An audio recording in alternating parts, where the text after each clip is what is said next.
उत्तर प्रदेश के पूर्व मंत्री और लोकसभा सांसद सत्यदेव पचौरी इस वक्त हमारे साथ मौजूद है। इनसे बात करते हैं। सर, आज देश का बजट पेश किया गया है, क्या लग रहा है, कितना नपा, कितना सधा, कितना तुला बजट ये रहा है? आज का बजट बहुत आशाप्रद है। इसीलिए है कि लोगों की निगाहें इस बजट पे थीं, चाहते थे कि ऐसा बजट आए जो विकास के लिए हो, जो सबको विकास के, डेवलपमेंट के बराबर के अवसर प्रदान करे। इस बजट में किसान का भी ध्यान रखा गया है, इस बजट में युवाओं का भी ध्यान रखा गया है, इस बजट में उद्योग का भी ध्यान रखा गया है। विशेष करके एमएसएमई सेक्टर को जो प्रोत्साहन दिया गया है वो तो आज तक कभी भी किसी सरकार ने नहीं दिया। कि कोरोना काल में जो आपकी सिक्योरिटी डूब गई, डिपॉजिट डूब गए, उसको भी 50% आपको वापस मिल जाएगा। इतना बड़ा तो ये तो ऐतिहासिक कदम था।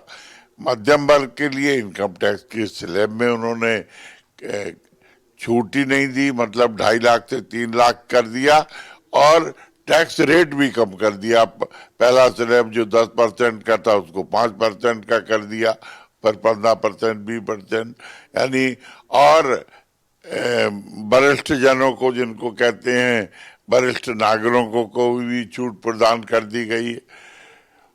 और सबसे अच्छी बात यह है कि कृषि पे बहुत फोकस किया है, एग्रीकल्चर पे। दूसरे ग्रीन एनर्जी पे, उससे इलेक्ट्रिक बसें वगैरह ये सामान उपलब्ध होंगे, उसका प्रचलन बढ़ेगा। दूसरे कृषि पे जो इन्होंने कहा है कि आप ग्रामीण क्षेत्र में भी नए नए प्रयोग करें, ऐप पर काम करें, और नई ऊर्जा प्रदान करने वाला है। और मिलेट, मोटे अनाज को भी प्रोत्साहन दिया गया है, मछली पालन को प्रोत्साहन दिया गया है। नई शिक्षा नीति में डिजिटल लाइब्रेरी बच्चों के लिए बनाने का बहुत बड़ा काम किया गया है, ताकि उस लाइब्रेरी से जो ऐसी किताबें जो बच्चे खरीद नहीं सकते, वो डिजिटल लाइब्रेरी के माध्यम से पढ़ के अपनी नॉलेज प्राप्त कर सकते हैं। तो समाज के हर वर्ग का ध्यान रखा गया है इस बजट में। और मूल बात यह है कि देश की जो 3 साल से निरंतरता हमारी प्रगति आई है, हमारी अर्थव्यवस्था में मजबूती आई है, उस अर्थव्यवस्था को भी मजबूती प्रदान की गई है। रेलवे को 2.5 लाख करोड़ रुपया दिया गया है, यानी नया स्वरूप रेलवे का होगा। 50 नए जो एयरपोर्ट बने हुए हैं पहले से, उनको डेवलप किया जाएगा। और देश में पहली बार टूरिज्म को एक इंडस्ट्री के रूप में डेवलप किया जा रहा है। तो सारी चीजें हैं इस बजट में जो होनी चाहिए थी। सर, देखा जाए तो किसानों के लिए विशेष फोकस किया गया है। किसान पहले बीजेपी से थोड़ा नाराज चल रहे थे, क्या लग रहा है बीजेपी मनाने की कोशिश की है?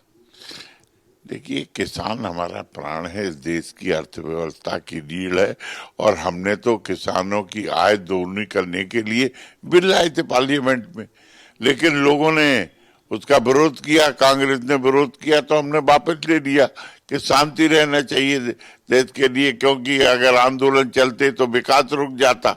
हमने तो देश में हित में वो कानून वापस लिया था, सही मायनों में कि किसान के हितैषी हमारी पार्टी है, और किसान हमसे नाराज नहीं। देखा जाए तो डबल इंजन की सरकार है, उत्तर प्रदेश में भी बीजेपी की गवर्नमेंट, केंद्र में भी बीजेपी की गवर्नमेंट। मोदी जी से लेकर के योगी जी तक विकास की एक जो बात कही जा रही थी, क्या ये बजट उस विकास की गति को और बढ़ाएगा? देखिए, उत्तर प्रदेश देश का सबसे बड़ा प्रदेश है, जहां 25 करोड़ की आबादी है। तो उत्तर प्रदेश में अगर खुशहाली और प्रगति और उन्नत आई तो देश में अपने आप आ जाएगी, क्योंकि वो भी पार्ट है देश का। और उत्तर प्रदेश में इस समय औद्योगिक क्रांति चल रही है। इन्वेस्टर समिट 10 तारीख से शुरू होने वाली है, जहां पर 17 लाख करोड़ के प्रस्ताव अभी आ गए, और हमें समझता हूं कि हमारा जो 20 लाख करोड़ का टारगेट था वो पूरा हो जाएगा। जब उत्तर प्रदेश में उद्योग लगेंगे तो सबसे ज्यादा आबादी का प्रदेश, सबसे ज्यादा नौजवानों का प्रदेश, वहां लोगों को एम्प्लॉयमेंट वहीं जनरेट होगा तो वो बाहर नहीं भागेंगे, तो उत्तर प्रदेश आगे तेजी से प्रगति करेगा। और जो जेवर हवाई अड्डा बन रहा है उससे तो एक उत्तर प्रदेश के विकास में पंख लग जाएंगे। और जो नए हवाई अड्डों की बात की है उसमें उत्तर प्रदेश भी है, क्योंकि हवाई अड्डे के माध्यम से हमारी कनेक्टिविटी बढ़ेगी और टूरिज्म को बढ़ावा मिलेगा। उत्तर प्रदेश में टूरिज्म के अवसर बहुत हैं और वो सर्किट पूरा तैयार हो रहा टूरिज्म के लिए, तो उत्तर प्रदेश में अपने आप में खुशहाली आएगी। एक सवाल सर, देखा जाए तो पिछले दिनों सनातन धर्म पे काफ़ी कटाक्ष किया गया है। बागेश्वर धाम की बात की जाए या रामचरितमानस को लेकर के बिहार में जिस तरह के बयान आए बिहार के मंत्री के द्वारा, अब वही चीज़ उत्तर प्रदेश में देखने को मिल रही है। समाजवादी पार्टी के जो नेता हैं स्वामी प्रसाद मौर्य, उन्होंने रामचरितमानस के चौपाई और दोहों का विरोध किया है। साथ ही साथ रामचरितमानस की कुछ प्रतियाँ लखनऊ में जलाई गई हैं। इसे कैसे देखते हैं? देखिए, ये तो केवल वोट की बैंक की राजनीति करना चाहते हैं, समाज को गुमराह करके, भ्रमित करके। और हमारा विश्वास हमारी देश की संस्कृति में है। हमारी देश की संस्कृति सुदृढ़ होगी, मजबूत होगी तो भाईचारा अपने आप मजबूत होगा। तो ये लोग विफल हो जाएंगे, क्योंकि हम सांस्कृतिक राष्ट्रवाद के माध्यम से देश को मजबूत करना चाहते हैं। इसीलिए आपने देखा होगा कि राम मंदिर का निर्माण कराया। इसी में आपने देखा होगा कि उज्जैन में महाकालेश्वर मंदिर का विकास कराया, बनारस में कराया। जो हमारी संस्कृति है, धरोहर है, जिसकी लोगों की आस्था है, सभी धर्म के लोग मानते हैं, वो आस्था से जुड़ेंगे तो अपने आप मजबूती आएगी। और ये रामचरितमानस तो लोगों के जन जन में है, इनके विरोध करने से कोई विरोध नहीं हो जाएगा। रामचरितमानस तो सबसे ज्यादा लोकप्रिय है, भारत में नहीं विश्व में लोकप्रिय है। और रामचरितमानस के माध्यम से हम देश में राम राज्य लाना चाहते हैं।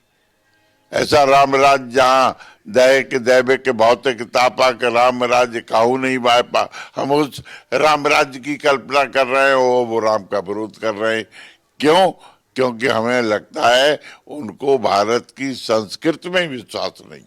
एक आखिरी सवाल, 2024 को लेकर के बीजेपी तैयारी शुरू कर दी है। उत्तर प्रदेश में 2024 को लेकर क्या कुछ चल रहा है, क्या उम्मीद लगाई है? उत्तर प्रदेश में हम तो बहुत आगे चल रहे हैं। हमारे यहाँ पन्ना प्रमुख बन गए हैं, बूथ प्रमुख थे ही। और मैंने अपनी कंस्टिट्यूएंसी में वार्ड मित्र नियुक्ति किए। हर वार्ड में एक व्यक्ति होगा जो जनता की समस्याएं सुनेगा और उनका निराकरण जिलाधिकारी या संबंधित अधिकारी के माध्यम से करेगा। ये वार्ड व्यक्ति की नियुक्ति भी हमने अपने उसमें की है। और योगी जी ने कहा है कि हम इसी प्रकार करेंगे कि जनता को परेशानियां ना हो, जो सरकार की योजना है उसका पूरा पूरा लाभ मिले। तो ये थे सत्यदेव पचौरी जी, जिनका कहना था कि ये जो बजट आया है वो देश के हर वर्ग के लिए बेहतर बजट है। साथ ही साथ 2024 को लेकर के इन्होंने कहा है कि बीजेपी पन्ना प्रमुख के साथ साथ अब वार्ड मित्र भी बना रही है, ताकि जनता की समस्या सरकार तक पहुंचे और सरकार की योजनाओं का लाभ जनता को मिल सके। वीडियो जर्नलिस्ट हरेराम जी के साथ पंकज तिवारी, आज की खबर, दिल्ली।